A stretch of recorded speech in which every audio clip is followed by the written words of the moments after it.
दुसऱ्या सत्राला आपण सुरुवात करतोय आणि सर्वप्रथम आपण घाणेकर सरांचाही सन्मान करणार आहोत. ही छोटीशी एक कृतज्ञता भेट देऊन मी पराग यांना विनंती करते की त्यांनी घाणेकर सरांचा सत्कार करावा.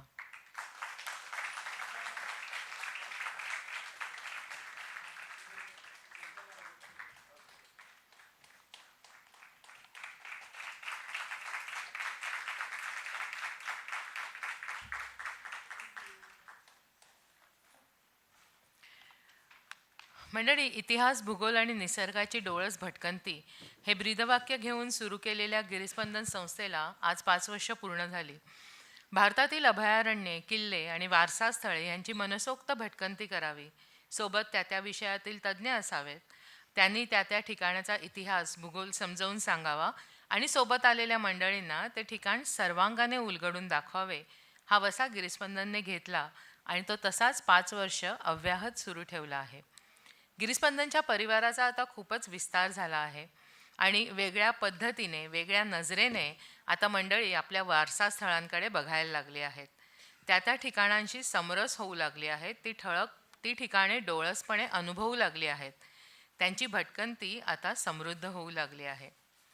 आपली भटकंती ही नुसती तंगडतोड न राहता डोळस व्हावी ह्याची आम्हाला शिकवण देणारे भटकंती प्रेमी, इतिहासाचे अभ्यासक आणि गडकोट किल्ल्यांवर प्रचंड लिखाण करून ते सर्वसामान्यांपर्यंत पोचवणारे प्राध्यापक प्र के घाणेकर सर आज आपल्याला प्रमुख पाहुणे म्हणून लाभले आहेत. त्यांच्या अभ्यासाचा आवाका इतका मोठा आहे आणि त्यांचा व्यासंग खरंच इतका जबरदस्त आहे की कुठल्याही एका विषयावरती त्यांनी व्याख्यान देणे हा खरं तर त्यांच्यावर अन्याय करण्यासारखेच असेल. म्हणूनच या बहुरंगी व्यक्तिमत्वाची, त्यांच्या भटकंतीची, त्यांच्या अफाट व्यासंगाची ओळख आपण त्यांच्याशी गप्पा मारताना करून घेणार आहोत. त्यासाठी त्यांच्याबरोबर बरेच वर्ष हिंडलेले त्यांचे शिष्य श्री आशुतोष बापट सर हे त्यांच्याशी आपल्या वतीने संवाद साधणार आहेत. घाणेकर सरांना ऐकणे, समजून घेणे ही मोठी पर्वणी आहे आणि गिरिस्पंदनच्या 5व्या वर्धापन दिनानिमित्त आपल्या तमाम सभासदांसाठी ही मोठी सुवर्ण संधीच आहे. मला माहिती आहे की आपण सर्वच जण सरांना ऐकण्यासाठी उत्सुक आहात. त्यांच्या बोलण्याची, त्यांच्या ज्ञानाची झलक एक छोटीशी आपल्याला मिळाली आहे, जी त्यांनी आत्ता इंटरव्हलपूर्वी जे आपल्याशी संवाद साधला. तेव्हा आता मी माईक बापट सरांकडे सुपूर्द करते. नमस्कार. कार्यक्रमाची सुरुवात आपण शिवप्रतिमा जी आहे आपण त्याला वंदन करून करूयात.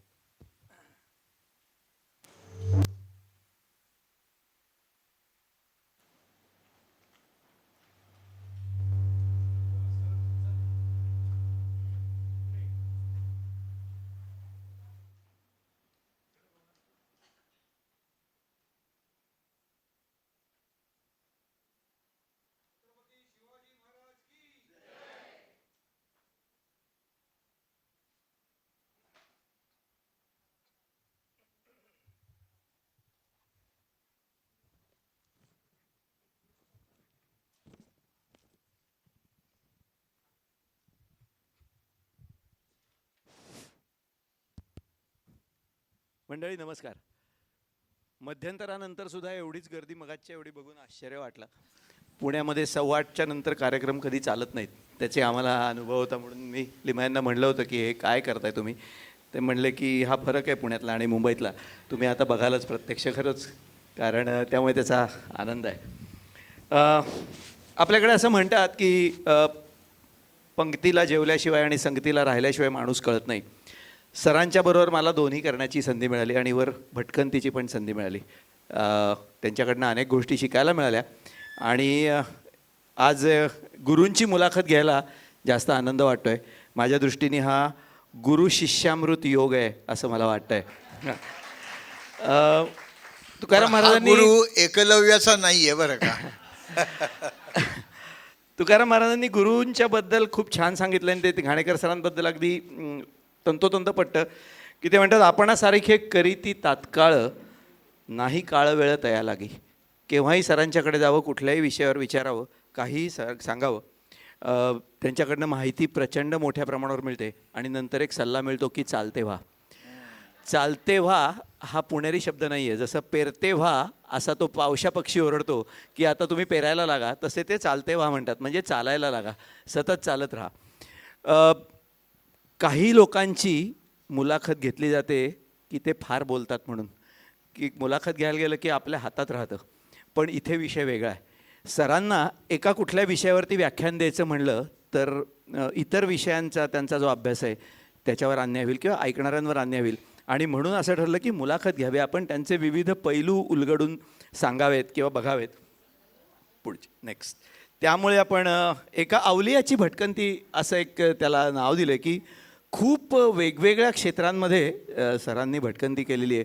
मुळामध्ये ते बॉटनीचे विद्यार्थी आणि तिथून ते गडकोट किल्ले आणि त्याच्यानंतर वेगवेगळी क्षेत्र ज्याच्यामध्ये विज्ञान आहे, त्याच्यामध्ये भूगोल आहे, त्याच्यामध्ये गिर्यारोहण आहे, अशा अनेक ठिकाणी ते फिरले.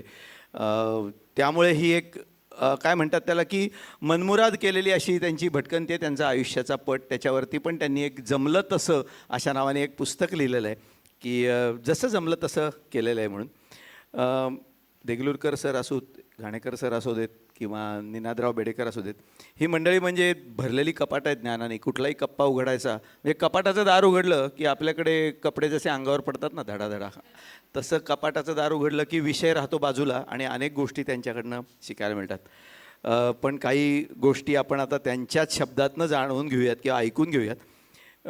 मुळात सगळ्यांना पडलेला प्रश्न असा की तुम्ही बॉटनीचे विद्यार्थी आणि अपघाताने गिर्यारोहणाकडे आलात का विषय काही ठरवून आलात, आणि अन्यथा त्याच्या आधी काय केलं होतं? म्हणजे बॉटनी हा थोडा आगाऊ प्रश्न आहे. बॉटनीमध्ये काय केलं होतं तुम्ही किंवा काय शिकायचं ठरवलं होतं? म्हणजे मला असं वाटतं बॉटनी जमलं नाही म्हणून इतिहासाकडे असं तुम्हाला वाटतंय का काय? पण हाच प्रश्न मला माझं जे 50वं पुस्तक होतं स्नेहल प्रकाशननीच प्रकाशित केलेलं, भटकंती रायगड जिल्ह्याची, तर त्या पुस्तकाच्या वेळेला अशीच एक प्रगट मुलाखत झाली होती. ती माझे मित्र निनाद बेडेकरांनी घेतली होती आणि त्यांनी हाच प्रश्न विचारला होता. त्याचं उत्तर त्यावेळी मी दिलं तेच इथे देतो आहे, कारण त्यात काही फरक करायची जरूर नाही पडली. बॉटनी माझ्या डोक्यात आहे आणि इतिहास माझ्या रक्तात आहे. वा वा. कारण माझे पूर्वज, लोणावळ्याजवळ घनगड नावाचा एक किल्ला आहे, त्या किल्ल्याचे किल्लेदार होते. त्यामुळे आम्ही किल्लेदार आहोत, तर त्यामुळे इतिहास येणं स्वाभाविक होतं. आणि पुण्यामध्ये वाढल्यावर इतिहासाचं इंजेक्शन रोजच मिळतं, त्यामुळे मी इतिहासाकडेही वळलो. खरी गंमत थोडी वेगळी आहे. मी जरी वनस्पतीशास्त्र शिकलो आणि शिकवलं, 37 वर्ष शिकवलं, पर्यावरणशास्त्रही शिकवलं, पण माझं विशेष अभ्यासाचा विषय स्पेशलायझेशन हे माझं लक्षावधी कोट्यवधी वर्षांपूर्वीच्या वनस्पतींचे जीवाश्म म्हणजे फॉसिल्स हा माझा अभ्यासाचा विषय. लाहोल स्पिती किंवा लडाखपासून पुदुच्चेरी म्हणजे पॉंडिचेरीपर्यंत स्वतः हिंडून गोळा केलेले वनस्पतींचे एक एवढ्या पेटीभर जीवाश्म माझ्याकडे आहेत. त्यातले काही आज आपण इथे बघणार आहोत. पण मी दगडांमध्ये वावरणारा माणूस, कारण गड आहेतच, त्यानंतर हे फॉसिल्स म्हणजे दगडच असतात, अश्म. आणि मी ज्या कॉलेजमध्ये शिकलो आणि शिकवलं त्या कॉलेजची इमारत पण दगडी आहे.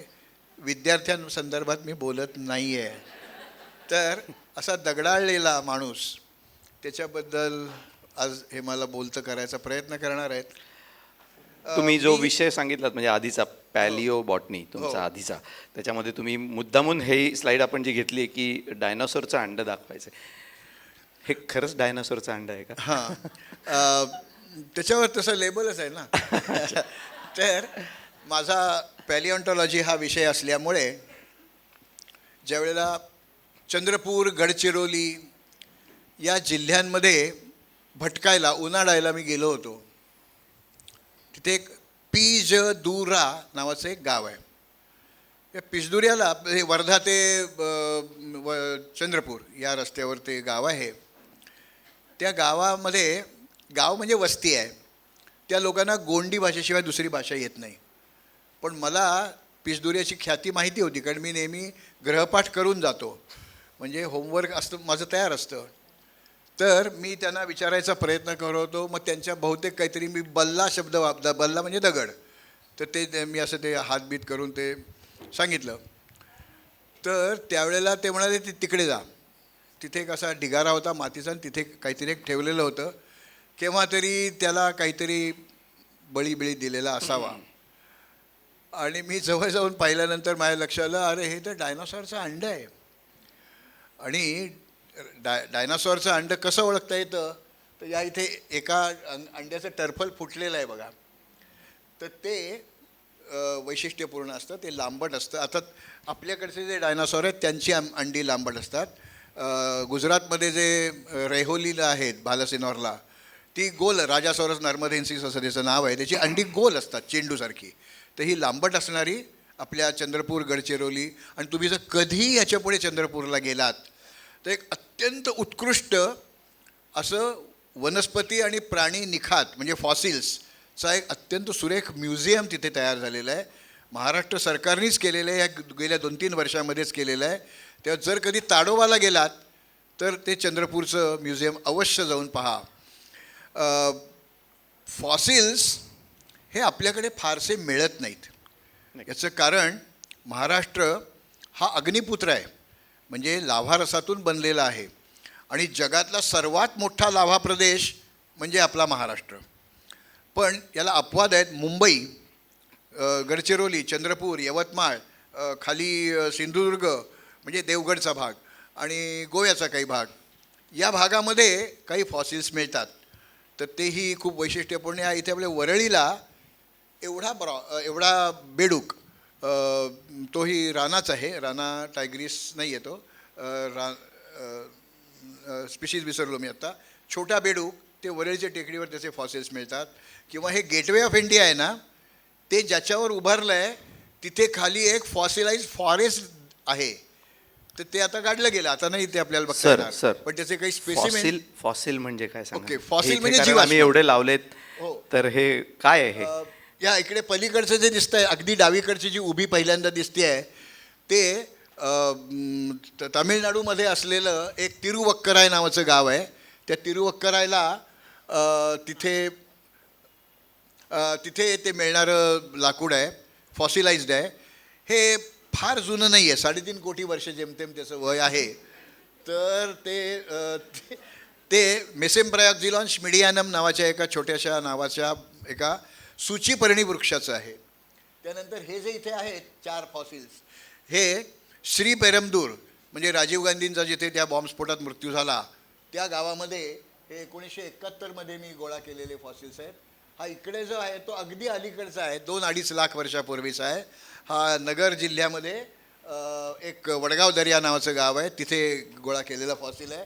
आणि हे जे आहे हेही नगर जिल्ह्यातलाच फॉसिल आहे, पेमगिरी किल्ल्याच्या त्या परिसरातला. तर एखादी वनस्पती किंवा एखादा प्राणी जर काही कारणाने जमिनीमध्ये गाडला गेला तर तो कुजून जातो. पण काही वेळेला त्यातले जे हार्ड पार्ट म्हणजे एखाद्या याचं लाकूड असेल किंवा एखाद्याची हाडं असतील, ही फॉसिलाइज व्हायची शक्यता जास्त असते. त्याचं अश्मीकरण होतं आणि या प्रोसेसला साधारण काही लाख वर्ष लागतात. तर वनस्पतींचे न कुजलेले किंवा प्राण्यांचे न कुजलेले अवशेष आपल्याला निखात रूपात पाहायला मिळतात. आणि हा माझा इतिहासाशी असलेला धागा आहे. म्हणजे बॉटनी तर आहेच आहे माझं, पण इतिहास तर किती प्राचीन, तर माझ्याकडचा सर्वात जुना फॉसिल हा फक्त 1 अब्ज वर्षापूर्वीचा आहे. एक स्ट्रोमॅटोलाइट आहे आणि तो राजमुंद्री म्हणून आंध्र प्रदेशमधल्या एका लोकॅलिटीतनं मी आणलेला आहे. बहुतेक त्याचा असेल फोटो, नाही आहे. आणि याच्यावरती म्हणजे तुमच्याकडे आपण त्याच्यावर येणारच आहोत, संग्रह, कात्रण संग्रह, पण काही दुर्मिळ पुस्तकं, बॉटनीबद्दलचं एक तुम्ही दुर्मिळ पुस्तक तुमच्याकडे म्हणून सांगितलं आहेत, आणि एक किल्ल्यांच्या बद्दलचं आपण ते बघणार आहोत. ते कुठलं आणि ते मुळात दुर्मिळ आहे तर तुमच्याकडे कसं आलं, हा खास पुणेरी प्रश्न आहे. तर माझ्या स्वतःचं जे ग्रंथालय आहे ते साधारणपणे 4,500-5,000 पुस्तकांचं आहे. त्यातली किल्ल्यांवरची किमान 500 पुस्तकं माझ्याकडे आहेत. फक्त रायगडवरती 50पेक्षा जास्त पुस्तकं माझ्याकडे आहेत. आणि हे जे एक पुस्तक आहे इकॉनॉमिक बॉटनी बाय सांबमूर्ती आणि सुब्रमण्यम, हे अत्यंत महाग आणि फक्त 1600 पानाचं पुस्तक आहे.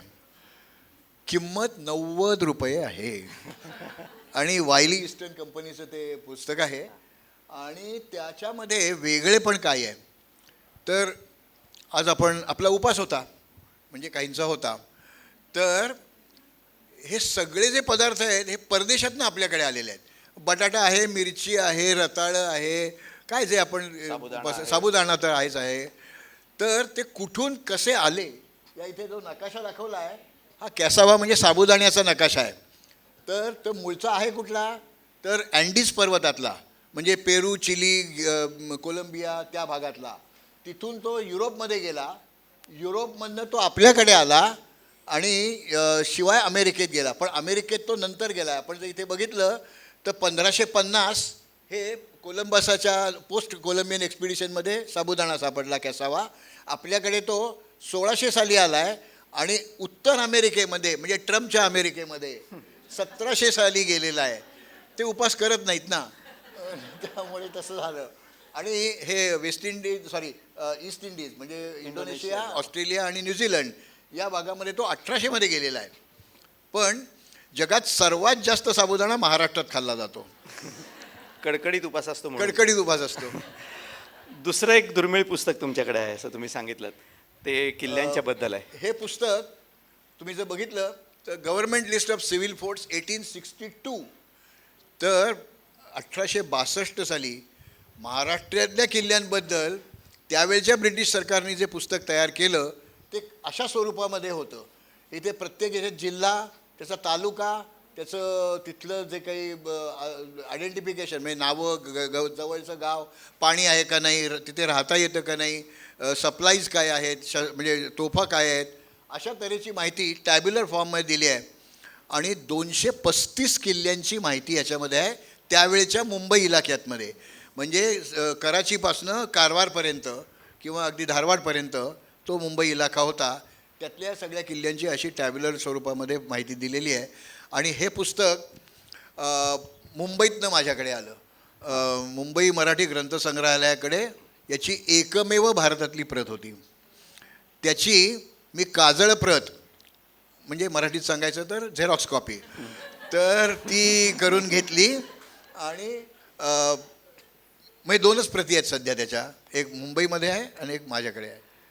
एका प्राध्यापक गीता मांजरेकर नावाच्या एक विदुषी रायगडावर PhD करत होत्या. त्या संदर्भात आमची बरीच वेळा परिचय झाला होता, माहितीची देवाणघेवाण झाली.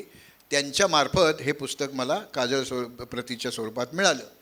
आणि माझ्या संग्रहामध्ये जी काही अत्यंत दुर्मिळ पुस्तकं मी म्हणतो त्यातलं हे की महाराष्ट्रातल्या किल्ल्यांवरचं सर्वात पहिलं इंग्लिशमधलं पुस्तक आहे. हां, आणि म्हणजे किंमत आणि व्हॅल्यू याच्यात फरक आहे. नक्की. हां, प्राईस आणि व्हॅल्यू म्हणजे थोडक्यात त्याच्यामध्ये तुमच्याकडे अजून काही जी पुस्तकं आहेत त्याची व्हॅल्यू त्याला काय आपण करता येणार नाही. तर ती जी 2 आहेत, कारण किल्ले हा विषय असल्यामुळे किल्ल्यावरची पुस्तकं आहेत, तर माझ्या माहितीप्रमाणे हे सगळ्यात महाग पुस्तक आहे तुमच्याकडे जे आहे ते. हां, तर ह्याच्याबद्दल सांगा. उजव्या खालच्या कोपऱ्यामध्ये तुम्ही जर बघितलं त्याच्यावर किंमत छापली आहे त्याची. 1 पैसा, 1 रुपयाचे 64 पैसे येत असत. तर 1935 सालचं हे पुस्तक आहे आणि ते श्री शिवाजी रायगड स्मारक मंडळाने प्रकाशित केलेलं आहे. आणि माझं एक पुस्तक घाटपांडे साहेबांनी प्रकाशित केलेलं आहे, ते दुर्गेश्वर रायगड म्हणून. तर त्याच्या मुखपृष्ठावर जो फोटो दिलेला आहे तो मीच काढलेला होता. आणि माझे मित्र तुकाराम जाधव पार्ल्याचेच होते ते. तर ते आणि मी गेलो होतो आणि तिथे मी तो फोटो काढला. आणि त्या पुस्तकामध्ये मी म्हणजे मराठीच्या इतिहासात पहिल्यांदा झालं असं की या मुखपृष्ठाचा फोटो कुठून काढला आहे आणि कशाचा काढला आहे हे जो ओळखील अशा पहिल्या 5 लोकांना एक बक्षीस देईन मी, असं मी त्यातच छापलेलं होतं. आणि पहिल्या 5 लोकांना हे अत्यंत महागडं 1 पैसा किमतीचं पुस्तक, जे दुर्मिळ आहे, आता नाही बघायलाही मिळत नाही. माझ्याकडे 7 प्रती होत्या त्याच्या, 5 प्रती मी या पहिल्यांदा देऊन टाकल्या. आणि हे जे दुसरं पुस्तक आहे महाराष्ट्र देशातील किल्ले, ते तुम्ही जर बघितलं तर चिंतामण गंगाधर गोखले, इथे कोणी गोखटे आहेत का? नाही. तर गोखट्यांचा कुलवृत्तांत मी तेवढ्यासाठी चाळला. आणि कोणत्याही गंगाधराला चिंतामण नावाचा मुलगाच नाही त्या संबंध कुलवृत्तांतामध्ये.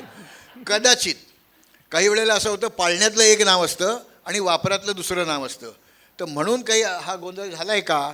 तर महाराष्ट्र देशातील किल्ले भाग 1 आणि भाग 2, भाग 1 हा 1895 प्रकाशित झाला, 1905 त्याची दुसरी आवृत्ती निघाली.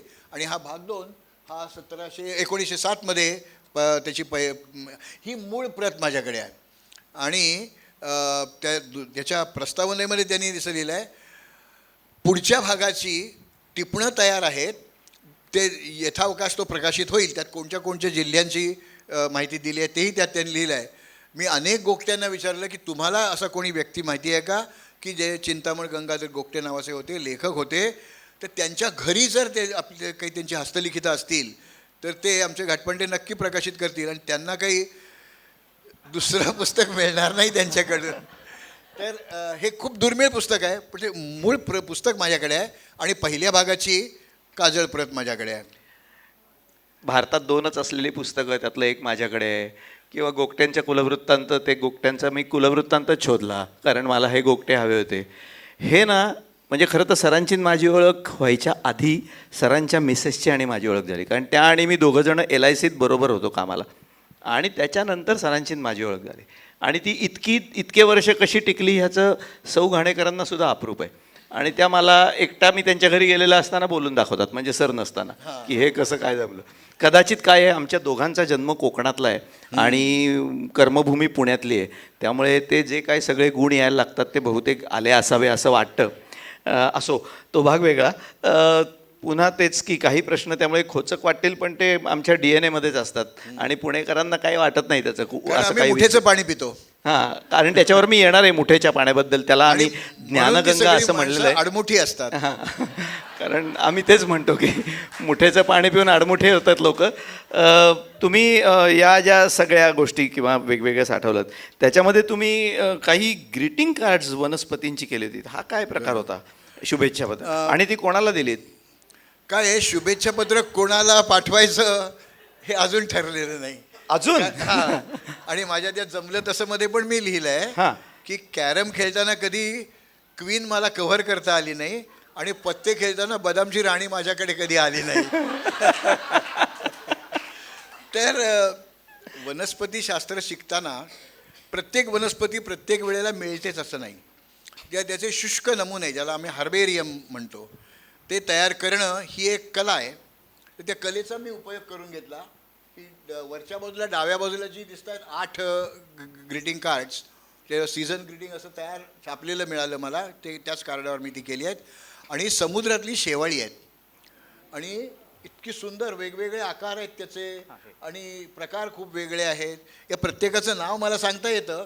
तो पहिला फ्युकस आहे, मधला बॅट्रॅकोस्पर्मम आहे, त्याच्यानंतर डिक्टिओटा आहे, हा अल्व्हा आहे, तो जी गायना असं आहे, हा कॉलरपा आहे, अशी नावं आहेत त्यांची.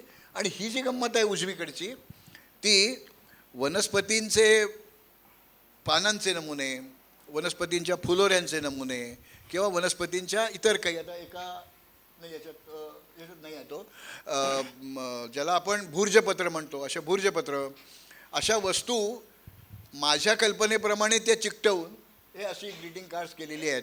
आणि जगातलं एक ग्रीटिंग कार्ड दुसऱ्यासारखं कधी होत नाही, कारण तशी वनस्पती तेवढी लांबी, तेवढी उंची, तेवढं डायमीटर असं मिळत नाही. त्यामुळे प्रत्येक युनिक आहे. आणि ही याच्यातलं जे डावीकडचं खालचं आहे ते जे आहे त्याला आम्ही सिल्वर फर्न असं म्हणतो.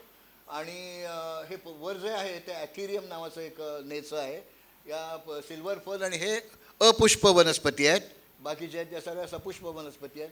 हा कायगेलिया आहे, हा सायपेरस आहे, या इथे ते सिटारिया आहे. अशी ती वेगवेगळ्या गवताचे तुरे ते प्रेस करून ते आपल्या डोक्यात जशी कल्पना येईल त्याप्रमाणे ते मांडून स्टिकफास्ट किंवा क्विकनी ते कागदावर चिकटवता येतात आणि ही किमान 30 वर्षापूर्वी मी केलेली ग्रीटिंग्ज आहेत आणि याच्या मला बरीच मागणी आली होती की तुम्ही आम्हाला काही 100 ग्रीटिंग कार्ड्स करून द्या, आम्ही तुम्हाला एवढे एवढे पैसे देऊ.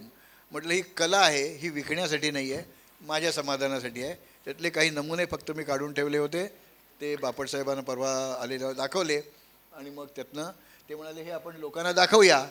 म्हटलं ठीक आहे, काही हरकत नाही. स्वांत सुख आहे किंवा स्वतःच्या आनंदासाठी केलेली कला. आणि पुणेकरांच्या बाबतीतला एक मोठा गुण आहे किंवा एक घटना मी तुम्हाला सांगतो घडलेली. ती घटना अशी आहे की पुण्यामध्ये एक अभ्यंकर नावाचे गृहस्थ होते. म्हणजे स्वतःच्या आनंदासाठी स्वांत सुख आहे त्याच्यासाठी चिकाटी किती लागते आणि काय प्रयत्न करतात. ते अभ्यंकर नावाचे गृहस्थ आजच्या पाकिस्तानमध्ये जे कराची आहे तिथल्या मराठी माध्यमाच्या शाळेमध्ये शिकवायला होते. तिथून ते निवृत्त झाले आणि ते पुण्याला आले. मुठेचं पाणी प्यायल्यानंतर जो मगाशी म्हटलं तसा आडमुठेपणा होता तो होताच त्यांच्या स्वभावात. त्यांना छंद काय होता, टाइम्स ऑफ इंडिया विकत घ्यायचा आणि टाइम्स ऑफ इंडियामध्ये चहा या विषयावरती जे काही कात्रण आलं असेल किंवा बातमी आली असेल त्याचं कात्रण करायचं आणि ते चिकटवून ठेवायचं. कालांतराने टाइम्स ऑफ इंडियानी एकच बातमी, त्यांच्याकडे काही टेक्निकल गोष्टी असतील, त्याच पानाच्या मागच्या बाजूला ते छापायला लागले. अर्धी बातमी इकडे आणि अर्धी बातमी त्याच पानाच्या मागे. तसं छापायला लागल्यानंतर त्यांची पंचायत झाली. कारण तेव्हा 1 रुपयाला टाइम्स ऑफ इंडिया होता. हे निवृत्त झालेले शिक्षक होते आणि त्यांना ते त्यावेळेला मग 2 टाइम्स ऑफ इंडिया घ्यायला लागायचे. कारण ते मागच्याच पानावर आहे. ते पुणेकर होते. त्यांनी टाइम्स ऑफ इंडियाला पत्र लिहिलं आणि सांगितलं की मुंबईला की तुम्ही हे करू नका, कारण मी असं असं कात्रणं गोळा करतो आणि 1 रुपयाचा टाइम्स मी घेतो. अशा वेळेला मला 2 घ्यायला लागतात आणि 2 रुपये खर्च करायला लागतात जे मला परवडत नाहीत. तर तुम्ही हे असं करू नका. टाइम्स ऑफ इंडियाला आश्चर्य वाटलं हे आल्यावर. त्यांनी त्यांचा माणूस पाठवला आणि माणसाला विचारलं, बघ रे काय म्हणतायत, म्हणजे हा काय प्रकार आहे. तो माणूस अभ्यंकरांच्याकडे आला आणि त्यांच्याकडे असलेला मोठा कात्रण संग्रह चहा या विषयावरचा फक्त त्यांनी बघितला आणि तो ते बघितला आणि गेला. मुंबईला गेल्यानंतर टाइम्स ऑफ इंडियाला त्यांनी ती हे सांगितलं घटना काय आहे ती. टाइम्स ऑफ इंडियाने पुढे अभ्यंकरांना ते जिवंत असेपर्यंत रोज 2 टाइम्सचे पेपर मोफत दिले. चहा बोर्डाला जेव्हा 75 वर्ष पूर्ण झाली तेव्हा चहा बोर्डाचे लोक टाइम्सकडे गेले म्हणले आम्हाला काही ऐतिहासिक संदर्भ आमच्याबद्दलचे हवेत. टाइम्सने त्यांना अभ्यंकरांकडे पाठवलं. चहा या एवढ्या एकाच विषयावरती अभ्यंकरांनी इतकी कात्रणं गोळा केली होती. आपल्यासमोर जे गृहस्थ बसलेले आहेत त्यांच्याकडे 60,000 कात्रणं आहेत आणि त्याच्या जवळपास 650च्या पेक्षा जास्त फाईल आहेत. म्हणजे त्यांना म्हणलं की सर मला नेपाळवरती लिहायचं आहे, थांबा माझ्याकडच्या 6 फाईल घेऊन येतो. ह्या सगळ्या 6 फाईल बघा. मला अलिबागवर लिहायचं आहे, मला कोकणावर लिहायचं आहे. त्यांच्याकडे एवढा मोठा कात्रण संग्रह आहे. पुणेकर याला मंत्रचळेपणा म्हणतात, पण ही चिकाटी आहे. पुणेकरांनी काही म्हणलं तरी पुणेकरांना राग येत नाही त्याचा. हे कसं केलं आणि कुठून सुरुवात झाली आणि का वाटलं असं करावं असं? म्हणजे वेळ भरपूर होता का वेळ जात नव्हता का काय नक्की काय होतं? मला हिंडणं हे मनापासून आवडायचं.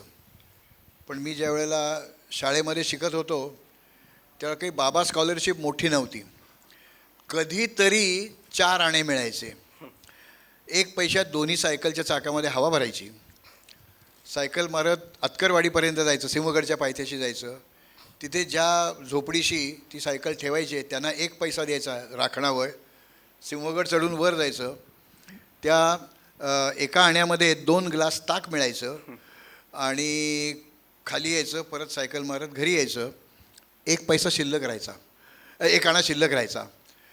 तर त्यावेळेला सिंहगडची माहितीच नव्हती ना. पण माझे एक मित्र आनंद पाळंदे, डोंगर यात्रा त्यांचं पुस्तक डोक्यावर घेऊन नाचावं असं पुस्तक आहे. तर तो आनंदाचा एक लेख आला होता. तो म्हटला अरे आपण या किल्ल्यावर जायला पाहिजे. मग मी तो ठेवून दिला होता माझ्याकडे. तो तेवढं पान वर्तमानपत्राचं ठेवून दिलं. मग जसजसे लेख येत जातील तसतसे मी ठेवायला लागलो. कागदी पिशवीमध्ये ते ठेवायचे. पण ज्या वेळेला लोहगडवर जायचं आहे, म्हणजे सिया पॉईंट पाहिलं नाही पण लोहगडवर जायचं आहे, त्यावेळेला ते सगळंच ते बाळ बाहेर काढायला लागायचं.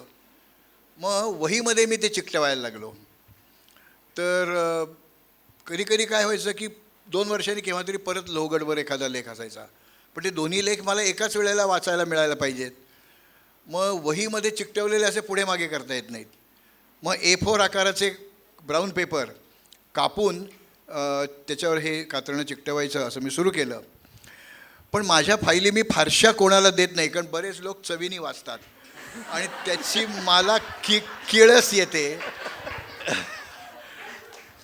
आता या सगळ्या ज्या कात्रणांच्या ज्या धारिण्या आहेत, मराठीत फाईल्स आहेत, तर त्या माझ्या कपाटात शेल्फामध्ये त्या ठेवायला सुरुवात केली. शेल्फांमध्ये शेल्फांमध्ये. कारण त्यांच्या खोलीच्या एका म्हणजे त्यांच्या घराच्या एका खोलीला रंगच दिलेला देत नाही नाहीये. आम्ही, हां. कारण सगळ्या भिंतीच्या बाजूला मांडण्यास लावलेल्या आहेत आणि त्यात पुस्तकं किंवा अशा या धारिण्या ठेवलेल्या आहेत. तर याचा मला एक फायदा झाला. मी कॉलेजमध्ये शिकवत असल्यामुळे मोकळा वेळ खूप असतो, पण माझी दुपारी जागरणं चालू असतात. त्यामुळे आता 19व्या वर्षी देखील मी फक्त रात्रीच झोपतो, त्यामुळे दुपारी वेळ छान जातो. आणि कोणालाही कापाकापीन लावालावीमध्ये रस असतोच, तर मी कातरणं कापायची, ती लावायची व्यवस्थित.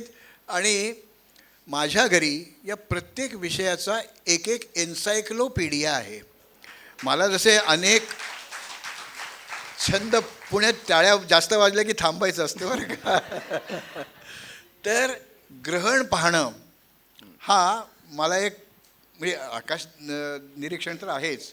म्हणजे कुठल्याही ट्रेकला गेलो आणि रात्र झाली तर म्हणजे मागे एकदा मी म्हणजे कॉलेजच्या काही मुलं आणि मुली, त्यावेळेला मुलींना यायला परवानगी होती, आता तशी नाही आहे परवानगी. मुक्कामाच्या ट्रेकला मी घेऊन गेलो होतो तुंगवर. त्यावेळेला आमच्याकडचं खायचं सगळं संपलं होतं, शंकरपाळे काय, चिवडा, लाडू काय ते. मग आम्ही तुंगवर पोचल्यावर आम्ही जेव्हा म्हणतो त्यावेळेला ते आदरार्थी बहुवचन नाही, आम्ही बरेच आहोत म्हणून आम्ही. तर आम्ही म्हटलं आपण आता स्वयंपाक करूया. मग खिचडी केली, भांडी म्हणजे पातेलं घासून झालं. किती वाजलेत? 7:30. अरे ही म्हटलं झोपायची वेळ नाही काही. तुम्ही सगळी मुलं डेक्कनवर अश्विनी, भरणी, कृतिका, रोहिणी पाहायला येता ना, त्या मी तुम्हाला इथे दाखवतो. तर खग्रास ग्रहण, मी 7 खग्रास ग्रहणं पाहिली. त्यातली 2 कंकणाकृती होती, 5 खग्रास होती. आणि त्या प्रत्येकाबद्दल माझ्याकडे 2 बॉक्स फाईल आता टम्म फुगल्यात. नवीन कागद घालता येणार नाही, कारण आता 32 साली परत ग्रहण आहे, ते कारगिलमधनं दिसणार आहे. तर ती माहिती मला आधी मिळते आणि मग मी ते, कारण ती त्या दिवशी वाचून आपण ते पेपर रद्दीमध्ये टाकलेला असतो. माझा जो रद्दीवाला आहे तो म्हणतो, सर तुम्ही हे काही जरी जाळी करून दिली ना मला तरी चालेल, तुमची रद्दी मी घेऊन पैसे देतो बरं का. तर तो चव्हाण म्हणून आमचा मित्र आहे, तर तो त्याला मान्य आहे सगळं. त्याला दाखवलं तर त्याला वेगवेगळे पोवाड्यांचे माझ्याकडे एक धारिणी आहे. तो म्हटला, अरे हेही तुम्ही गोळा करता, तुम्हाला जे काय कापायचे ते कापून घ्या, तुमची कापलेल्याची मी रद्दी घेऊन जाईन आणि तुम्हाला त्याच भावाने पैसे देईन. म्हटलं पैसे नको, ते घरातनं हल्ली पाहिजे ती नको असलेली रद्दी. आणि त्यामुळे माझी दुपार ही छान जाते. आणि आता तर काय निवृत्त होऊन 18 वर्ष झाली आहेत, त्यामुळे दुपार माझी खूप छान जाते.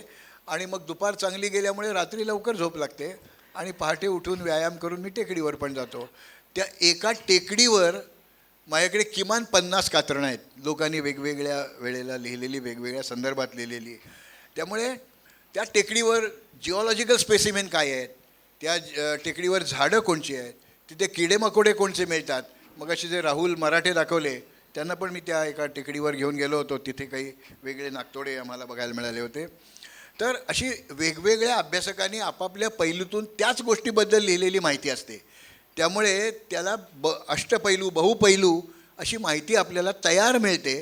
आणि घरच्या घरी झालेले एन्सायक्लोपीडिया असतात आणि त्यातलं प्रत्येक कात्रण माझ्या लक्षात असतं कुठे आहे ते. म्हणजे मला ते फारसं शोधावं लागत नाही, पटकन मी काढून ते दाखवू शकतो.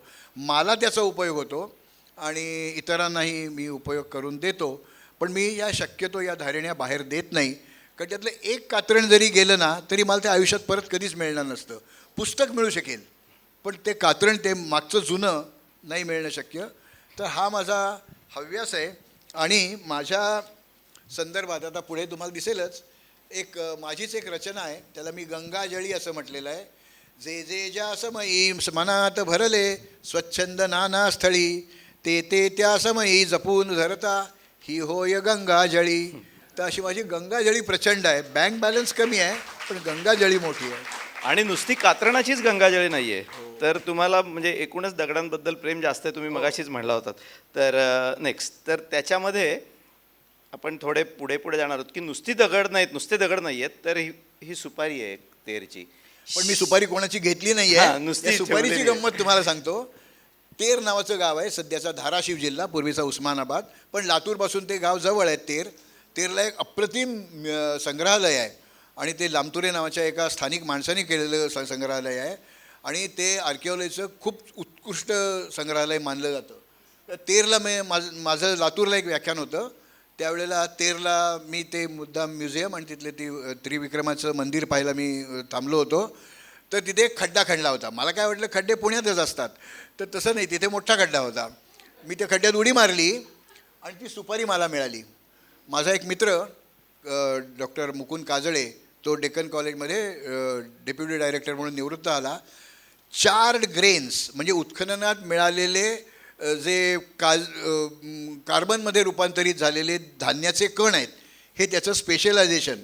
जगातनं अनेक स्पेसिमेन त्याच्याकडे येतात आणि याचा काळ कोणचा, ते धान्य कुठलं आहे याच्याबद्दल तो एक्सपर्ट होता.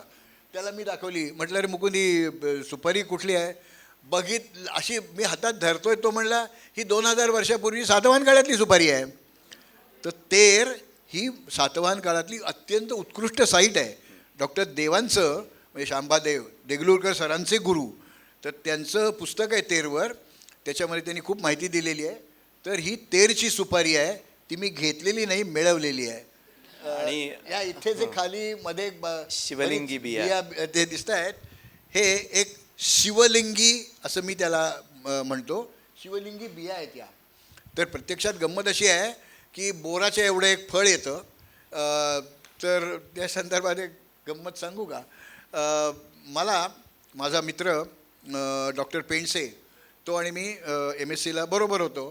तो SP प्राचार्य झाला, SP कॉलेजचा प्राचार्य झाला आणि त्यांच्या कॉलेजमध्ये एक राष्ट्रीय सेवा योजनेचं एक शिबिर घेतलं होतं. मालं नावाचं गाव आहे मुळशीच्या जवळ. तर त्याचा मला फोन आला, अरे तिथे आम्ही शिबिर घेतलं आहे, तू येशील का? मी म्हटलं नक्की येतो, कारण हे युनिव्हर्सिटीचं काम असलं की ड्युटी लिव्ह मिळायची. मला आधी होत्या त्या रजा पुरायच्या नाहीत, त्यामुळे मग मी गेलो. तर तो म्हणाला आणखीन 3 प्राध्यापक येतील आणि एक चक्रधर, असे तुम्ही 4 जण या. गाडीतनं यायचं, सकाळी यायचं, ते जेवायचं बिवायचं सगळं तिथे आणि संध्याकाळी आम्ही तुम्हाला परत सोडू. तर आम्ही मुळशीच्या त्या माले फाट्यापर्यंत गेलो. माले गावामध्ये ते शिबिर होतं. तर तिथे मस्तपैकी एक जण भजी तळत होता. तर अरे म्हटलं थांबूया. त्या चक्रधरला म्हटलं थांब थांब थांब. त्याला म्हटलं काय झालं कोणास ठाऊक, थांबला बिचारा तो. आणि मी त्याला म्हटलं, त्या भजीवाल्याला म्हटलं 5 प्लेट. तर माझ्या शेजारी जे बसले होते प्राध्यापक, ते म्हटले मला नको बरं का. मी त्यांना विचारलं तुम्ही काही जैन किंवा असं काही तुमचा चतुर्थीसारखं काही उपास? नाही म्हणले, मी शिवदर्शन होईपर्यंत तोंडात पाणी पण घालत नाही. म्हटलं ठीक आहे. तर मग त्याला म्हटलं 4च प्लेट. तो मला थांबा, हा मी कांदा नवीन कापतो आणि तिथे करून देतो तुम्हाला. मग मी असं हिंडायला लागलो तिथे. ह्या ब्रायनॉप्सिस किंवा डिप्लोसायक्लॉस नावाचा एक वेल आहे कॉन्व्हल्व्हिलेसी फॅमिलीमधला. तर तो वेल मला दिसला. अरे म्हटलं या सर इकडे या. त्यांना बोलावलं. ते बोरासारखं फळ त्याच्या हातात दिलं आणि त्याला सांगितलं असं असं रगडायचं आणि त्यातनं शेंबडासारखा पदार्थ बाहेर पडतो. तो यायचा बंद झाला की मला हात दाखवा. आणि माझ्या गळ्यात त्यावेळेला फील्ड लेन्स असतं, मी बाहेर कुठे गेलो की. तर त्यानं ते फील्ड लेन्स दिलं आणि त्यानं त्या चिकट याच्यातनं या बिया बाहेर पडलेल्या होत्या. याच नव्हत्या त्या, पण अशा बिया बाहेर पडल्या होत्या. हे काय आहे तुम्ही बघताय, शिवलिंगासारखं दिसत आहे. शिवदर्शन झालं. त्यांनी सांगितलं 5 प्लेट बरं का. मग त्यांनी मला विचारलं, हे मी या बिया घरी नेऊन नेल्या लावल्या तर झाडं येतील का? म्हटलं नाही येणार, कारण ते पिकलेलं फळ नव्हतं. मग एक पिकलेलं फळ शोधलं. आता त्यांना कधीही उपास होत नाही. सर तुम्ही पलीकडचा जो आहे ना, हां तो नारळ आहे. सुपारीपेक्षा लहान नारळ आहे तो, आणि हा चोडं असलेला नारळ आहे, आणि एवढा असतो नारळ. म्हणजे सौ नसल्या तर कडोश्रीला सुपारी लावून पूजा बिजा करता येते ना, तर नवरा नसेल तर नारळ कडोश्रीला लावून महिला यज्ञ पण करू शकेल. तर यातला एक नारळ मी कापला, म्हणजे फोडायच्याऐवजी कापला हॅक्सॉ ब्लेडनी. कापत असताना ते ब्लेड ओलं झालं आणि मग आतमध्ये पाणी होतं. जेव्हा त्याची 2 भकलं झाली तेव्हा आतमध्ये खोबरं होतं, ते मी अर्थात खाऊन टाकलं. आणि हे कोकॉस प्लुमोसा नावाचा हा नारळ आहे, पुणे विद्यापीठाच्या, म्हणजे आताचं सावित्रीबाई फुले पुणे विद्यापीठाच्या बोटॅनिकल गार्डनमध्ये, म्हणजे पब्लिक गार्डन नाही, एक बोटॅनिकल बॉटनी डिपार्टमेंटचं एक गार्डन आहे, तिथे हा नारळाचा वृक्ष आहे. आणि हा जगातला सर्वात छोटा नारळ आहे जो खाता येतो आपल्याला. त्यात आता खोबरं कमी निघतं, पण हा नारळ येतो. आणि इकडे उजवीकडे त्याचं ते 3 डोळे दिसत आहेत बघा तुम्हाला. तर हा छोटा नारळ, आता त्याच्यात तुम्हाला त्याचा आकार केवढा आहे तो कळेल. 3 बोटामध्ये ते धरलेलं आहे, आणि तुम्हीच धरलं आहे मला वाटतं. तर तो नारळ आहे. तर अशा असंख्य माझ्या गंगाजळीमध्ये वस्तू आहेत. सर, तुमच्या किल्ले आणि पुस्तक आणि याच्याबद्दल बोलायचं आहे, पण एकदा आपण फक्त धावता आढावा काय वस्तू आहेत तेवढ्या आपल्या फक्त घेतल्यात. एक स्लाईड घेतो, तुम्ही फक्त त्या या सांगा. हा रायगडावर भवानी टोकावर एक गवत मिळतं, ते मी ज्या वेळेला तिथनं 2-3 स्पेसिमेन घेऊन आलो आणि त्याचा अभ्यास केला त्यावेळेला लक्षात आलं ते बोरूचं गवत आहे. अँड्रोपोगॉन असं त्याचं बोटॅनिकल नाव आहे. तर हे बोरू मी त्या गवताचे तासलेले आहेत. आणि बोरू आम्हाला 4थीमध्ये असताना 57 सालची गोष्ट सांगतोय मी, आम्हाला बोरूनी लिहायची एक तासच असायचा. तर हे तसेच बोरू आहेत आणि वेगवेगळ्या आकाराचे ते बोरू करता येतात. आणि हे मी अंदमानला ज्यावेळेला गेलो होतो, म्हणजे मला काळ्या पाण्यावर नव्हतं पाठवलं, आणि त्यावेळेला मी तिथे कॉलेजच्या प्राचार्यांचं एक पत्र घेऊन गेलो होतो की आमच्या कॉलेजच्या म्युझियमसाठी तिथनं काही शंख शिंपले किंवा जे वाहून आलेले असतात पण तिथनं काही आणायला बंदी आहे, तर आमच्या कॉलेजच्या स्पेसिमेनसाठी आम्हाला काही यांना कलेक्शन जर परवानगी दिली तर आणता येईल. तर मी पुणेरी मोठे अचूच पाणी प्यायलेला नारायणपेठेतला, त्यामुळे मी प्रत्येक स्पेसिमेन 2-2 घेतले, एक कॉलेजला दिला आणि एक माझ्याकडे ठेवला. तर हे सगळे जे आहेत हे तिथली प्रवाळ आहेत, कोरल्स आहेत. तर हा पहिला जो आहे हा मशरूम कोरल आहे, हा इकडचा आहे हा स्टार कोरल आहे, हा ब्रेन कोरल आहे. आणि जरी माझ्याकडे शंखशिंप, मला पुढची स्लाईड शंखशिंपले, तर ती ओके ती नाही आहे, ठीक आहे ते सोडून देऊ आपण.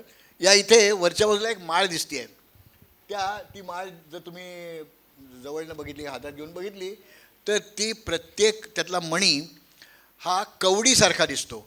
ती माळ कवड्यांची नाही आहे.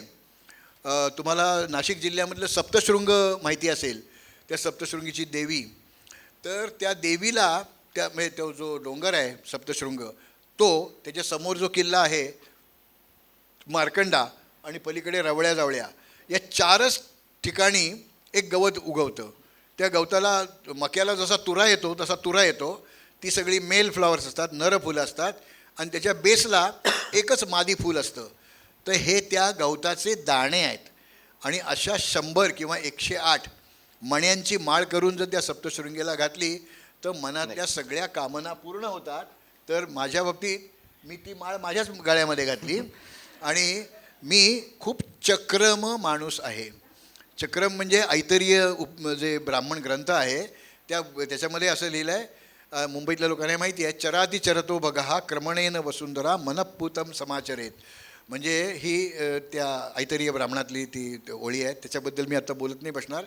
तर त्यातली पहिली अक्षरं घेतली ना, चराती चरतो बघा, चालणाऱ्याचं नशीब त्याच्याबरोबरच चालत असतं, बसतो त्याचं नशीब पण बसून राहतं, म्हणून मी हिंडतो. तर क्रमणेन वसुंधरा, क्रमाक्रमाने तो सगळी पृथ्वी पादाक्रांत करतो.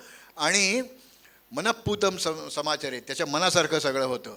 तर त्या देवीला माळ न घालता माझ्याच गळ्यामध्ये घातली, म्हणून ती माझ्या मनोकामना पूर्ण. मी फक्त होऊन देत तुमचं की थोडं ह्या ज्या स्लाइड्स आहेत आपल्या म्हणजे संग्रहाच्या, त्या फक्त पुढे घेतो, एक फक्त दाखवा.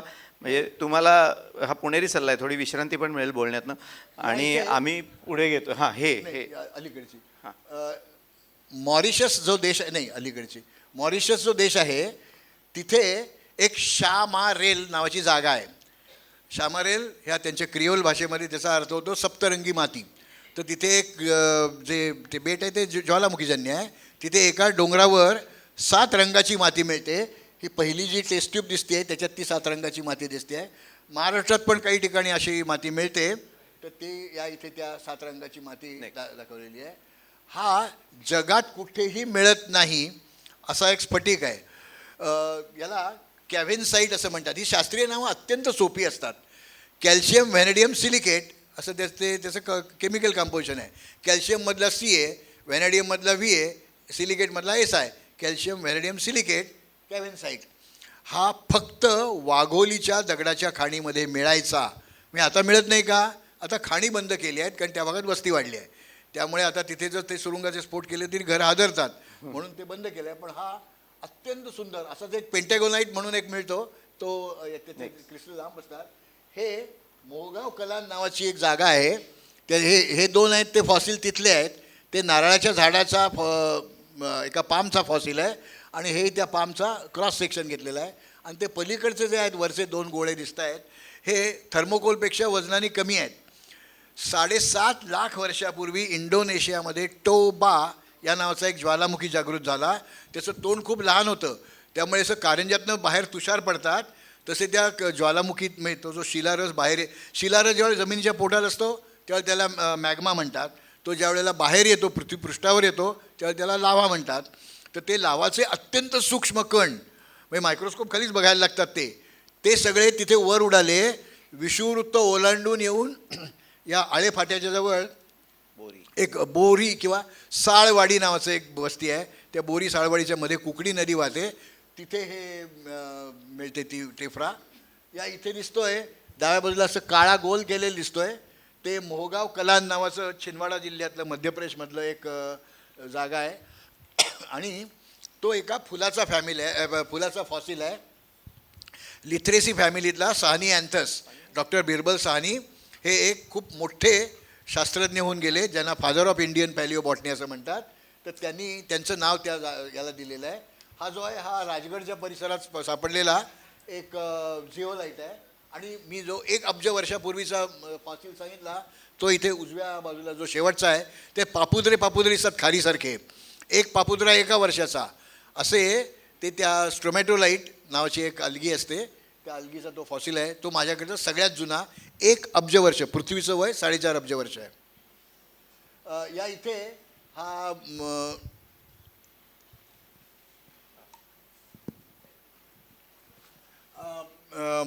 औरंगाबाद म्हणजे संभाजीनगर तिथल्या ख्रिश्चनांची जी दफनभूमी आहे तिथे मी एकदा गेलो होतो. कशाला ते विचारू नका. तिथे हे बँडेड बॅसाल्ट मिळतात. तर एक थर काळा एक थर पांढरा, एक थर काळा एक थर पांढरा. हे खूप दुर्मिळ प्रकारचा हा बॅसाल्टचा नमुना आहे तो आहे. आणि ते डावीकडे जे आहे ना ते भांडं हे कोकणामध्ये एका घरात मला मिळालेलं आहे. ते टाल्क क्लोराईट शिस्ट, क्लोराईड नाही क्लोराईट, टाल्क क्लोराईड शिस्ट. तर ते एक सॉफ्ट स्टोन असतो तो. त्या गावामध्ये त्या ज्या घरामध्ये ते आहेत भांडी त्यांच्याकडे कप बशा ताटल्या पातेली सतेली तपेली सगळ्या भांडी आहेत. त्यातलं एक भांडं मी त्यांच्याकडनं आणलं. तर हे का तर बॅड कंडक्टर आहे. भात शिजायला लावायचा शेतावर कामाला जायचं आल्यानंतर तो भात तसाच गरम राहतो कारण तो बॅड कंडक्टर असल्यामुळे तो गार होत नाही असं तो उपयोग आहे. ह्या इथे जे आहेत पहिला जो आहे तो शंख आहे. तो मला शाळेमध्ये शंखोबाच म्हणायचे आणि कारण मी ढ होतो आणि ढचा मला अभिमान का आहे. ब्राह्मी लिपीमध्ये मोडी लिपीमध्ये देवनागरी लिपीमध्ये ढ हा तसाच काढला जातो. काही फरक पडत नाही त्याच्यात. तर शंखोबा जो मी होतो तर हा शंख मी ज्या वेळेला कोस्टल नेचर कॅम्प्सना जातो एक्सपर्ट म्हणून त्यावेळेला सगळ्यांना अशी 2 बोटं तोंडात घालून शिट्टी नाही वाजवता येत. तर शेवटच्या दिवशी दुपारी समुद्रावर घेऊन जायचो. हा नेरिटा मिळतो तिथे आणि तो असा तोंड इथे धरून या इथे त्याला हे लावायचं आणि फुंक मारायची की शंख वाजवल्याचा शिट्टी वाजवल्यासारखा आवाज येतो तो नेरिटा. हा जो इथे एक फॉसिल आहे. सॉरी हे आधी इकडे सांगतो. ही वीट आहे ती नंतर सांगतो. हे जे आहेत हे ज्या ठिकाणी कॅल्शियम कार्बोनेट खूप मोठ्या प्रमाणात जमा झालेलं असतं तिथे जे पाणी पडतं ते विरघळतं, ते कॅल्शियम कार्बोनेट त्यात, आणि नंतर तो थेंब खाली पडतो. पण खाली पडत असताना अत्यंत हळू पडतो तो, ते पाणी उडून जातं, कॅल्शियम कार्बोनेट तिथेच राहतं. असं 1, 2, शेकडो, हजारो वर्ष झाल्यानंतर याला टुफा असं म्हणतात. तर हा कॅल्साईट टुफा, तर हा एका किल्ल्यावरच पडलेला मला मिळाला स्टॅलेक्टाईट, आणि एवढा आहे, मुळ्या एवढा मोठा आहे, आणि त्याचं वजन फक्त काहीतरी 15 का 16 ग्रॅम आहे, इतका तो लाईट आहे. हा स्टॅलेक्टाईट आहे, म्हणजे अधोमुखी लवणस्तंभ. आणि हे जे आहे हे बुलढाणा जिल्ह्यामध्ये एक आमडापूर म्हणून गाव आहे, तिथे बल्लाळा देवीचं मंदिर आहे. ते मंदिर पाण्यात तरंगणाऱ्या विटांनी बांधलेलं आहे. त्या विटेचा हा तुकडा, हे वीट त्या पाण्यात तरंगते आहे. तर कशाकरता हे सगळं केलं, तर दगडी बांधकामं आपल्याकडे करायचे, त्याच्यावर जर कळस दगडी केला तर ते वजन त्या भिंतीला पेलत नाही, त्यामुळे एका विशिष्ट उंचीनंतर ते कळस उंच करता येत नाहीत. मग काय करायचं, विटांनी बांधायचं. विटांनी बांधलं तरीसुद्धा त्याची एक मर्यादा आहे, त्याच्यापेक्षा जास्त आहे की ते ढासळतं. मग त्याला काय करायचं, कळस पोकळ करायचा, तरी आणखीन मला उंच करायचं शिखर. मग त्या चिखलामध्ये, त्याला गारा असं म्हणतात, त्या गारामध्ये घोड्याची लीद घालायची आणि ते सगळं तुडवायचं, एकत्र करायचं. मग त्याच्या विटा तयार करायच्या, त्या भाजायच्या. घोड्याच्या लिदीमध्ये तुस असं ते बारीक तुसं असतात, आमच्या बॉटनीच्या भाषेमध्ये आम्ही त्याला स्क्लेरेन कायमा असं म्हणतो. तो त्यात शिल्लक राहिलेला असतो, ती तुसं ती माती भाजल्यानंतर, वीट भाजल्यानंतर त्या प्रत्येक ते तुस जळतं, तिथे एक छोटा बबल, मायक्रो बबल तयार होतो, आणि ते अब्जावधी बबल त्या विटेमध्ये तयार झाल्यामुळे ती वीट तरंगते. आणि जे खूप तिथे ठेवली तर ती नंतर जळून बुडते, परत उन्हामध्ये खडखडीत वाळवली की ती परत तरंगते. हा जो शंख आहे, आत्ता आम्ही सकाळी ज्यांच्या गोखल्यांकडे जेवायला गेलो होतो, मधला काटेरी शंख, तर तो म्युरेक्स नावाचा आहे, शेड्यूल 1 मधला शंख आहे तो. आणि माझं जे जन्मगाव आहे आवासचा अर्थ देवांचा वास जिथे आहे तो. मग मी कसा राहणार, मी आपल्या पुण्याला आलो. तर हा म्युरेक्स हा तिथला शंख आहे. हा स्पायडर कॉंक आहे, हे हेल्मेट शेल आहे, आणि हे माझ्याकडे असलेल्या वेगवेगळ्या कवड्या आहेत. एक सेकंड, यातली खालचं सगळं हे ना, हां, ही जी कवडी आहे ना, ही आणि ही, या सिप्रिया मोनेटा, मॉनिटरी पैसे, तर एकेकाळी कवडी मोलाची होती म्हणून ती चलनात वापरली जायची. तर ती सिप्रिया मोनेटा आहे, ती मी पार्कच्या समुद्रधुनीमध्ये ज्या वेळेला गेलो होतो तेव्हा मी तिथनं गोळा केली आहे. ह्या बॅबिलोनिका अशा त्या वेगळ्या हे आहेत. हां, हे माझ्याकडे जी काही अफलातून पुस्तकं आहेत त्यातलं हे एक पुस्तक आहे. हे माझ्या अशोक कामत, हे माझे सहकारी, ते पुणे विद्यापीठामध्ये नंतर नामदेव अध्यासनाचे प्रमुख पण होते. आमच्याकडे ते हिंदी शिकवायचे. तर त्यांच्या घरी मी गेलो होतो. त्यांच्या घरी आवराआवर सुरू केली होती, आणि त्यांच्या म्हणजे कामत वहिनी म्हणाल्या होत्या की यातली निम्मी पुस्तकं जर तुम्ही बाहेर काढली नाहीत या आठवड्यात तर मी सगळी रद्दीवाल्याला देऊन टाकीन. म्हणून त्यांनी एकेका अशा माणसाला बोलावलं आणि त्यांनी वरच्या त्यांच्या गच्चीमध्ये ती पुस्तकं मांडून ठेवली, आणि वर जा आणि एक पुस्तक घेऊन ये, खाली आल्यावर चहा बी न्याहारी पण मिळेल, पुस्तक एकच घ्यायचं.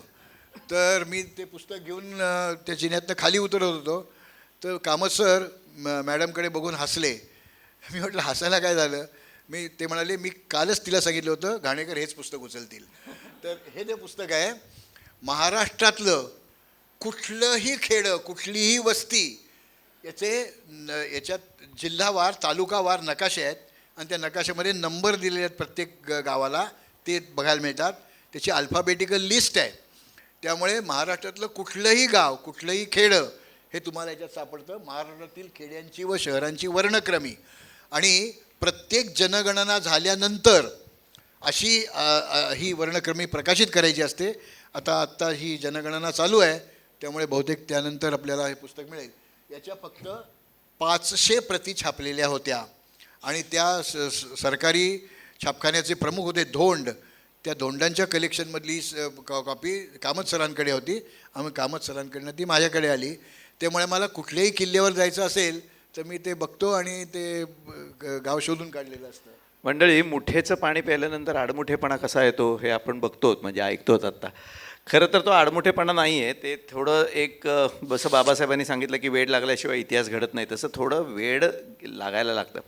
आणि मुठा नदी पुण्यातली हा आडमुठेपणाचा विनोद सोडला तर मुठा नदी ही ज्ञानगंगा आहे आणि शौर्यगंगा आहे.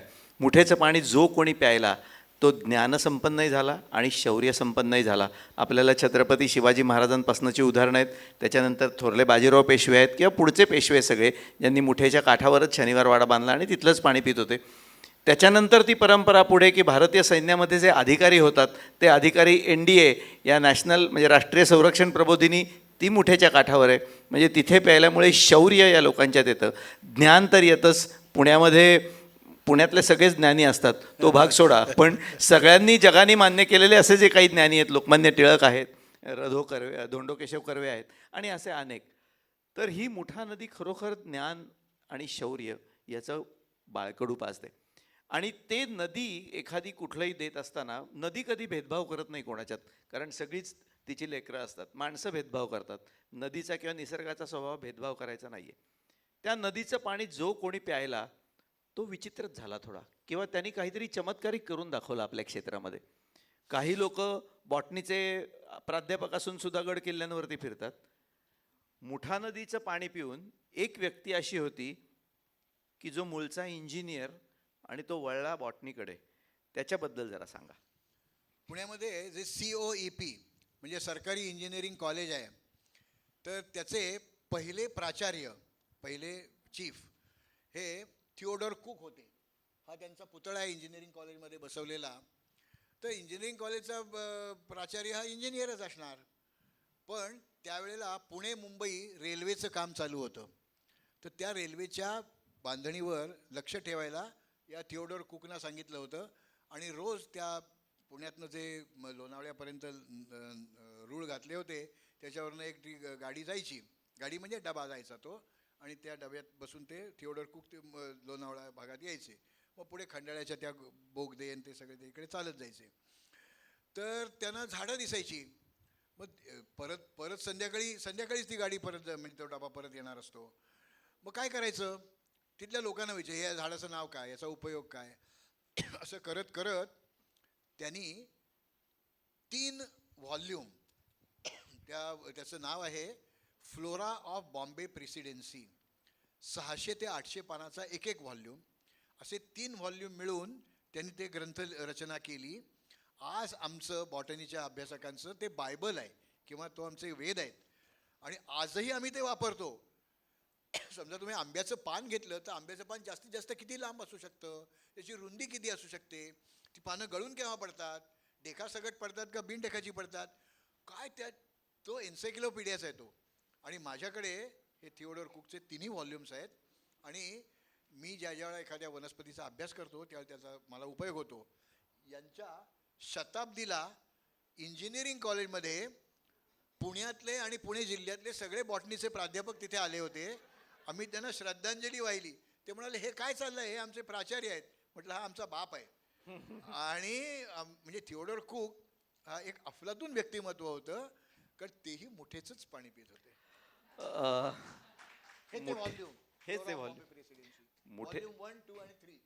मुठेचं पाणी प्यायल्यानंतरचा पुन्हा तोच विषय आणि चाललाय. प्रचंड महाग आहेत बरं का, 45 रुपयात 3 व्हॉल्यूम. खपत नाहीत हो. झाडं पानाकडे कोण लक्ष देत आहे. तुम्ही एका प्रकाशकांच्या समोर सांगताय आणि इतक्या किमतीला 3 व्हॉल्यूम. तुमच्याकडे येऊ आता.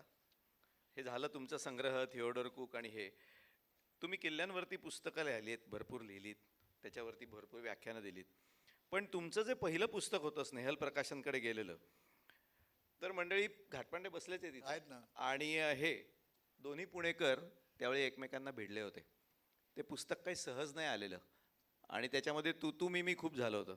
ते तुम्ही काही नीट सांगणार नाही, मी घाटपांडे सरांना सांगतो जरा त्या पहिल्या पुस्तकाबद्दल काय झालं होतं ते.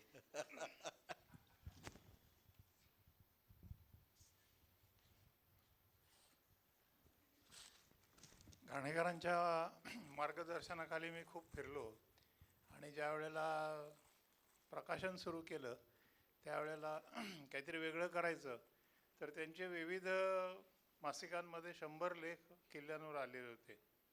म्हणून मी त्यांच्याकडे गेलो तर त्याच्या आधी एक मला अनुभव आला होता एका इतिहास तज्ज्ञाचा पुण्यातल्या.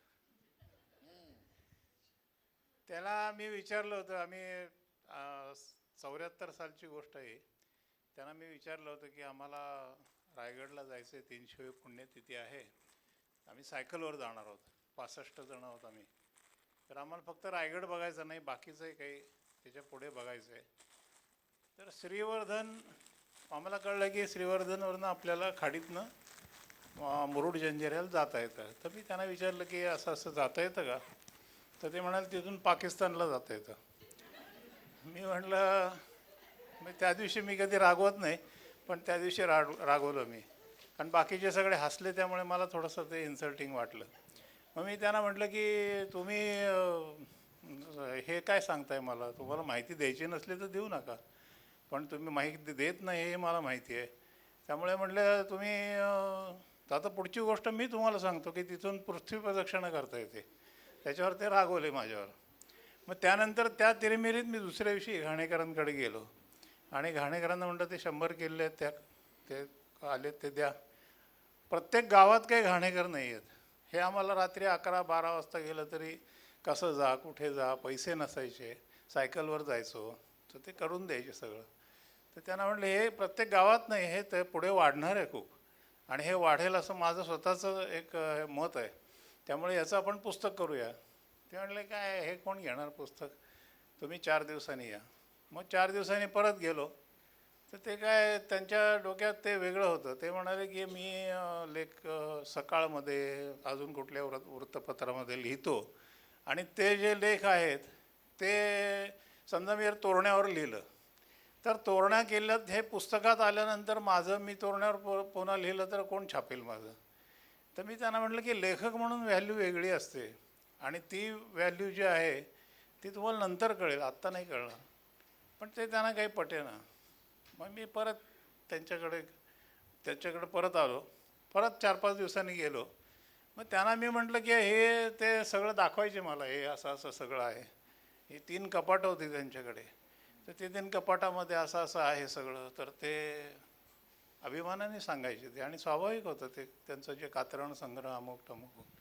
मी म्हटलं याचा समाजाला जर काही उपयोग नसेल तर काय करायचं, तुम्ही हे 100 किल्ल्यांचं दिलं तर प्रत्येक गावातला तरुण फिरेल हे घेऊन.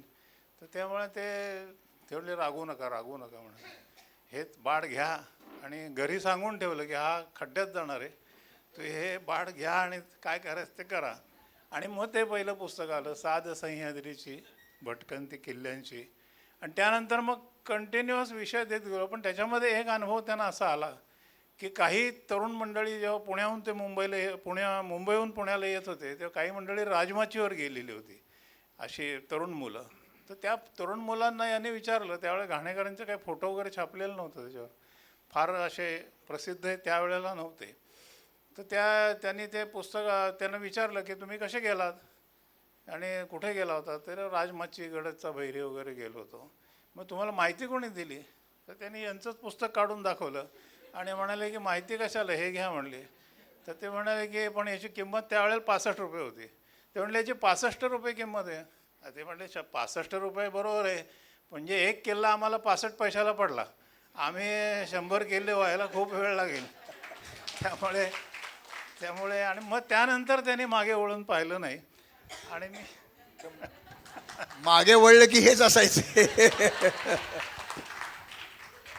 मी थोडं आपल्याला पळवणार आहे पुढे, थोडं PPTचं हे घेतो, कारण वेळ झाली आहे, पुण्याच्या दृष्टीने मध्यरात्र झाली आहे, मुंबईत तुम्ही निदान हे तरी करताय. सरांनी जी पुस्तकं लिहिली त्यातली जी महत्त्वाची होती, रानातून पानात, डोळस भटकंती, जे आपण शब्द बघितला, आणि इतिहास घडवणाऱ्या वनस्पती, की जे रानातून पानात हे पुस्तक त्यांचं सगळ्या रानभाज्यांवरती आहे. डोळस भटकंती म्हणजे तुम्ही डोळे उघडे ठेवून किंवा 4 गोष्टी आजूबाजूच्या बघून कशी भटकंती केली पाहिजे. पण त्यांच्याकडे ते संग्रहामध्ये किंवा नादिष्टपणा किंवा छानदिष्टपणा आपण ज्याला म्हणतो तो इतका आहे त्यांच्यात भिनलेला, आणि त्याची फळं पण त्यांना मिळालेली आहेत. ती अशी की त्याच्यासाठीच मी इथे आलो आणि थोडं पळवणार आहे की ही पुस्तकं त्यांनी लिहिली. पण चंद्रावरती जेव्हा माणूस गेला आणि ते दोन अंतराळवीर तिथे गेले, तेव्हा सरांना वाटलं की आपण त्यांची सही आपल्याला घ्यायला पाहिजे. आता ते अमेरिकेत, हे पुण्यात, आणि ती सही मिळणार कशी? तर तो आपण निळू जे- भुजबळ होता बरं का, नील आर्मस्ट्रॉंग. तर त्याला यांनी पत्र पाठवलं आणि खरोखर जे गांधीजींबद्दल म्हणलं जायचं की जिथे भारतात असतील तिथे, असं त्याच्या नावाने पत्र पाठवलं. मला तुझी सही पाहिजे बाबा असं म्हणून, नासा असं म्हणून पाठवलं पत्र त्याला, आणि ते सोडून दिलं होतं. कारण ते पत्र तेव्हा, म्हणजे आता काय लगेच आपल्याला येतं, पण त्याची जी फलश्रुती आहे ती जी नाही पुढे पुढे ती हे सांगेनच. त्यांनी 3ही ॲस्ट्रॉनॉट्सचे फोटो पाठवले आणि त्याच्यावरती सह्या करून पाठवल्या. सही आहे त्याच्यावर त्यांची, छापील नाही प्रत्येकाची 3घाही जणांची सही करून त्यांनी पाठवली. हा नील की आर्मस्ट्रॉंग, बज एल्ड्रिन आणि हा मायकेल कॉलिन्स. हे कशाला पाठवायचे, असे काय कोण पाठवतं का, असं काय कोणाला वेळ असतो का, असं सगळीकडे म्हणलंच जातं. म्हणजे पुण्यात जर तेव्हा कदाचित त्यांनी सांगितलं असेल की मी असं त्यांना पत्र पाठवलंय, तर लोकांनी दुर्लक्ष करून निघूनच गेले असतील की हा आम्हाला माहिती आहे, हा कॉलेजमध्ये नोकरी करतो पण हे असलंच काहीतरी करतो. पण त्याची उत्तरं त्यांना आली. एव्हरेस्ट सर केलेले जे 2 हे होते आपले, हा दुसरा रशियन जो astronaut आहे. अलेक्सी लिओनोव हा उपग्रहातनं बाहेर पडला, पहिला स्पेस वॉक करणारा माणूस अलेक्सी लिओनोव. आत्ता 2 महिन्यापूर्वी त्याचा मृत्यू झाला. तर त्या अलेक्सी लिओनोवची पण त्याचा फोटोग्राफ आहे. त्याच्या बायकोला पण मी पत्र पाठवलं होतं. She was the only cosmonaut, Valentina Tereshkova. तर तिचं काही उत्तर आलं नाही, पण अलेक्सीचं पत्र आलं, म्हणजे उत्तर आलं, आणि ती सही पण त्यांनी त्या रशियन भाषेमध्ये. ते तुम्ही म्हणलाच ना, बघा, तुम्हाला क्वीन कव्हर करता आलीच नाही ना, त्यामुळे नाही ना. त्यांनी पाठवलं पत्र. आणि कात्रण संग्रहामध्ये तो गेल्याच्या बातम्या सुद्धा सरांनी कात्रण संग्रहामध्ये केल्या. दुसरं एक सर महत्त्वाचं एक आपण बोलू आणि नंतर एक तो मगाचा विषय बोलू. महत्त्वाचं असं म्हणजे शिवाजी महाराज यांच्याबद्दल आपण बोलतो की तुम्ही मगाशी म्हणलात की प्रत्येकजण आपापल्या अँगलनी बघत असतो. 2 व्यक्ती त्यांना अशा भेटल्या की शिवाजी महाराजांच्या प्रेमात पडल्या होत्या. दोन्ही परदेशी व्यक्ती होत्या. एक होती व्हर्जिनिया फास, तिच्याबद्दल सांगा. आणि दुसरा होता ब्रूस ॲम्स्टर्ड, अमेरिकन राजदूत, जो रायगड बघायला सरांच्या बरोबर गेला होता. व्हर्जिनिया फासबद्दल आणि ब्रूस ॲम्स्टर्डबद्दल बोलूया.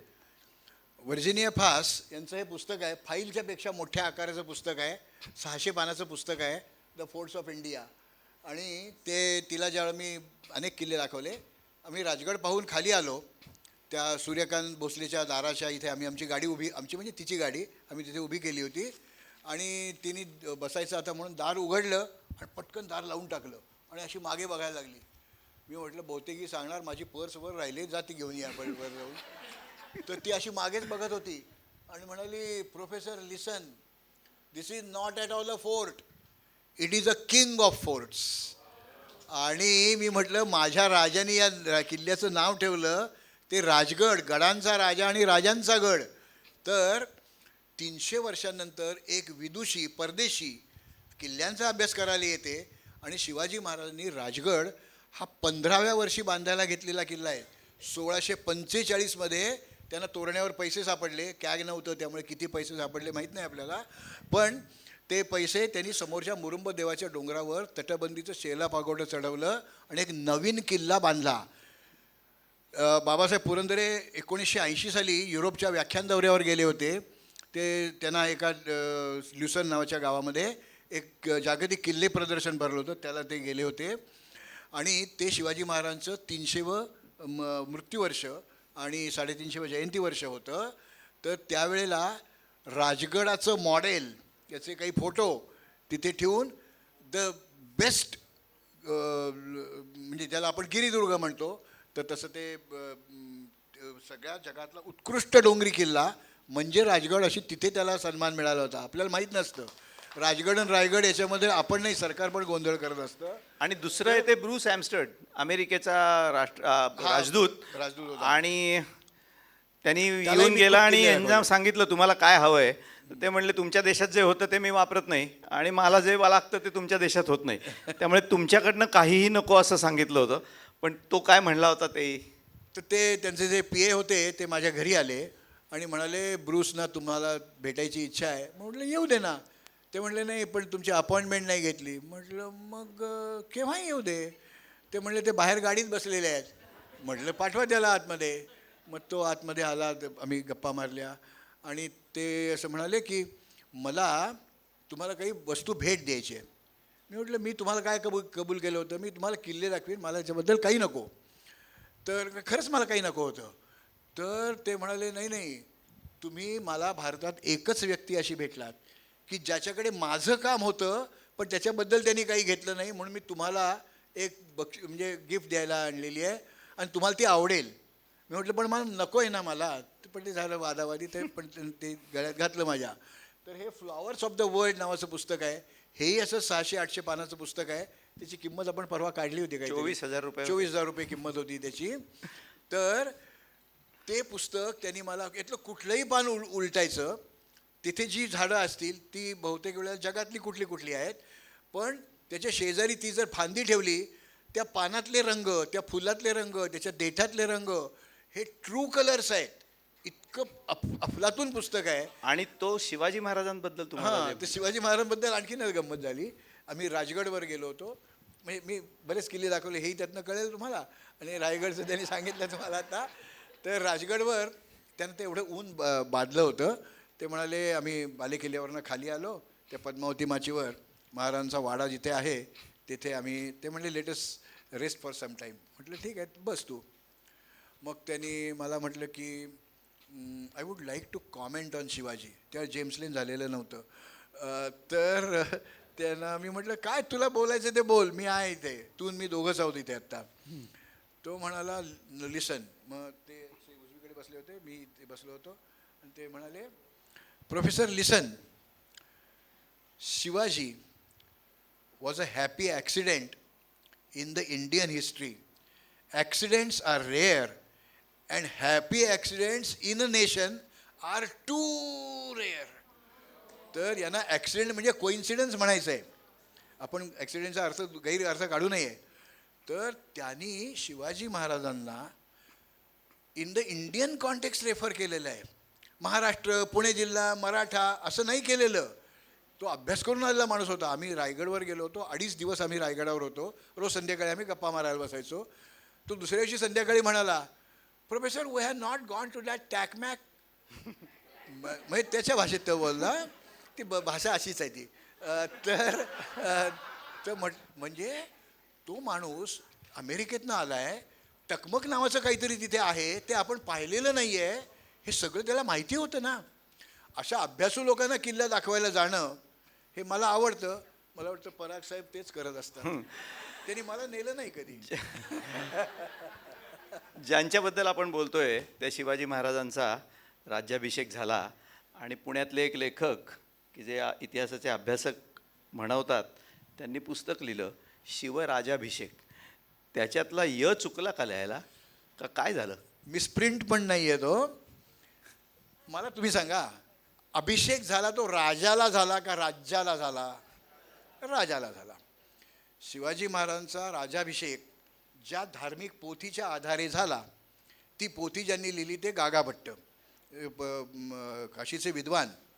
त्यांनी शिवराजाभिषेक प्रयोग हा अशी पोथी लिहिली आहे. ती आहे माझ्याकडे. जयश्री साठ्यांनी ती सार्थ म्हणजे अर्थ दिलेली आहे. ते एवढं पुस्तक आहे, 400 पानाचं पुस्तक आहे ते. त्याच्यावर शिवराजाभिषेक असं लिहिलेलं आहे. त्यातला श्लोक त्यानंतर त्यातला श्लोकही येतो. त्यातला हा श्लोक आहे. हा बुधभूषण संभाजीराजांच्या पुस्तकातला तो यातलाच आहे. याच्यात दिलेला आहे तो. आणि बुधभूषण मधला हा श्लोक आहे. हा याचा 12वा श्लोक आहे. तो बुधभूषण संभाजीराजांनी लिहिलेलं. जगातील एकच व्यक्ती अशी झाली की जिने एक राजाभिषेक पाहिला होता आणि एक राजाभिषेक अनुभवला होता, आणि ते 12व्या श्लोकामध्ये राजाभिषेके असं म्हणताय. मग गागाभट्ट, शंभू छत्रपती हे विद्वान का आपण विद्वान, आपण ठरवायचं. मला असं वाटतं ते विद्वान आहेत. मग ते जर राजाभिषेक म्हणत असतील तर आपण राज्याभिषेक का म्हणायचं? जसं मगाशी बोल तुम्ही काहीतरी कातळ शिल्प पाहायला जाणार आहात. जगात असं काहीही नाही.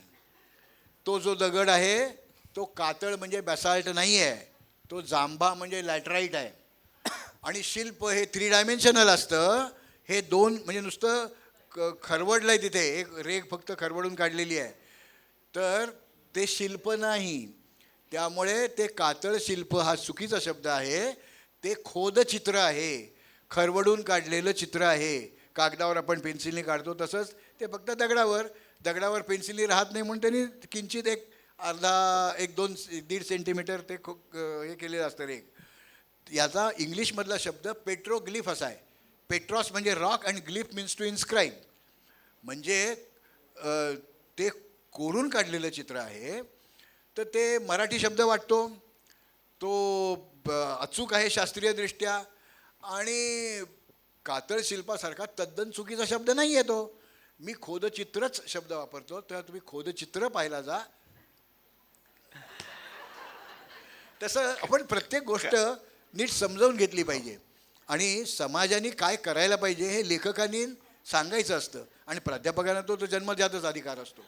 त्यामुळे ते आपल्याला जे अयोग्य आहे ते अयोग्य का आहे, कसं आहे पटवून द्यायचं आणि त्यांनी जर आपल्याला पटवून दिलं तुम्ही सांगताय चुकीचं आहे तर मान्य करायचं असतं. माझी तयारी आहे 100% खोदचित्र शब्द विसरायला, पण कातळ शिल्प मी शब्द कधी वापरणार नाही. मंडळी, तसंच ही जी राजाभिषेक की ही अवलियाची भटकंती आहे ती 1-2-4 तासात संपणारी नाही. आपल्याला पण वेळेचं बंधन आहे आणि थांबणं हे गरजेचं आहे. सरांचं वय 79 वर्ष आहे. गेल्या फक्त 2 महिन्यांपूर्वी त्यांच्या एका विद्यार्थ्याला घेऊन, तो राजकारणात आहे, ते राजगडला गेले होते कारण त्याला 60 वर्ष पूर्ण झाली म्हणून. त्यांनी फोटो टाकले फेसबुकवरती. तो पद्मावती माचीवर, सर बालेकिल्ल्यात. त्यांना आल्यानंतर विचारलं की हे काय होतं, तो का पद्मावतीवर बसला. ते म्हणले त्याचं वय झालं, त्याला वरती चढवत नाही. त्यामुळे पायात आणि तोंडात अजूनही ताकद आहे. तोंडातली ताकद पुणेकरांच्या असतेच, तो काही विषय नाही, म्हणजे तो बाजूला ठेवू आपण. पण एवढा उत्साह असताना त्यांनी केलेली एक कविता ते शेवट म्हणून दाखवतील आणि तुम्ही जो धन्यवाद व्यक्त करता ते पण आपण घेतलेलं आहे. कविता झाल्यानंतर ते बोलूयात. ही माझ्यावर झालेली रचना आहे, केलेली अशी नाही आहे. शिवगंगेची कावड घेऊन या खांद्यावरी, सुरू झाली दुर्ग यात्रा, आलो आता येथवरी. कधी माळरानात कधी रानावनात, रात्री बेरात्री चांदण्यात तटबुर्जांच्या पहाऱ्यात. शतकिल्ल्यांची शिदोरी बांधली मी गाठीला, अशाच उर्मींमधून हिमालय म्या पाहिला. अनगड पगडंडीत मला दिलखुलास निसर्ग दिसला, विज्ञानाच्या डोळ्यातून निसर्ग मी अनुभवला.